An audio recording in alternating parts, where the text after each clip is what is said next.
Nandito kami ngayon sa labas sa kalsada ay nagtitinda. Yan mga guys. Ako naman hindi bumababa, yung anak ko lang.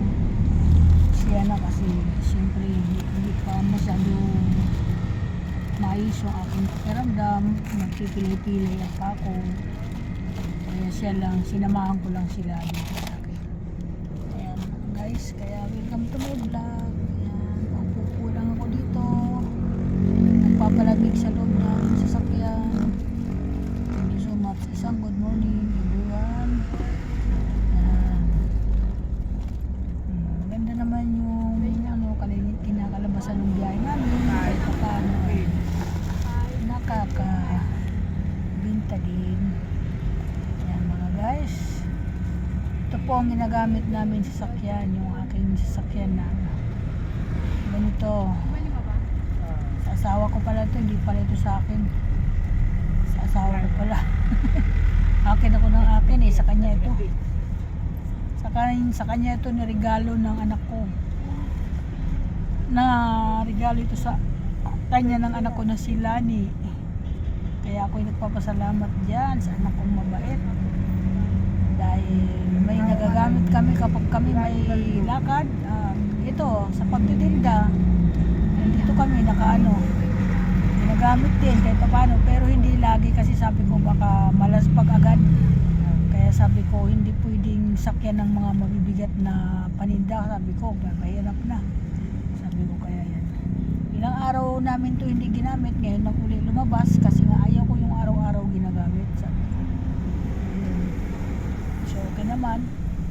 Ngayon kasi bakante namin na araw ng Biyernes, kaya sinamahan ko sila. Total nakaupo lang naman ako, nagbaon na lang po ako ng guys, baon ko. Nagbaon ako ng buns. Ang palaman po nito ay peanut butter. Pag nagutom, kakain. Lalo lang po yan. Para hindi nalilipasan ng gutom. Kasi ganun po ako lumakad. Hindi po ako na lumalakad na wala akong bitbit kahit man lang saging na nilaga, wala nga akong saging. Sa susunod, pag sumama uli ako sa kanila, bibili na ako na nilagang saging. Yan po para hindi talaga kami nagugutom. Ganun talaga. At hindi ko lang alam kung makakainan kami mamaya sa iba, pero aywan ko lang, siguro kasi di naman kami mga gutom, mga busog naman kami. Kaya yan.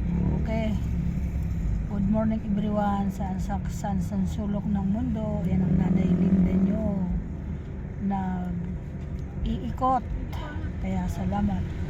Dito kami sa isang lugar na medyo malapit dito sa kalugar din to namin. Kaya salamat naman sa pagbabiyahe namin, ay mapayapa naman, maganda naman, maayos. At yan. Lagi ako naiwan dito sa sasakyan kasi yung anak ko nag-aalok. At saka yung driver. Yung si Emilito naman yung taga-kuha ng kung ano yung mga pangangailangan niya na paninda. Halimbawa may order. Kaya yan, thank you so much. Alam mo naman tong driver namin, parang hindi na iba sa amin, parang kamag-anak namin. Masahal po sa kamag-anak ang suporta din niya sa amin. Kaya maraming salamat sa kanya na nandiyan siya sama-sama namin kahit pa paano, kasi asawa ko hindi pa nakakapag-drive yan dahil doon sa kanyang paa na walang pakiramdam, napiktuhan sa kanyang karamdaman. Pero guys, nagtataka ka naman, pagdating dito sa sasakyan hindi siya makapag-drive.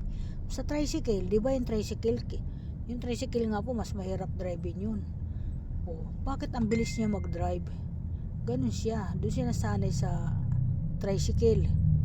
Okay. Pero sa motor, hindi na niya kaya magmotor ng single. Takot siya, baka daw masimplang siya. Sa sa tricycle, nakakapag siya. Kaya okay, salamat. Bye bye, welcome to vlog. Another labas namin ngayon. Thank you so much. Maraming salamat sa Panginoon, unang-una, at sa mga anak ko. Ingat kayo mga anak, at sa akin mga solid follower dyan. Marami pong salamat sa inyo, sa lahat po na suporta nyo kay Nanay Linda. Okay, bye-bye. 140 mga sukli.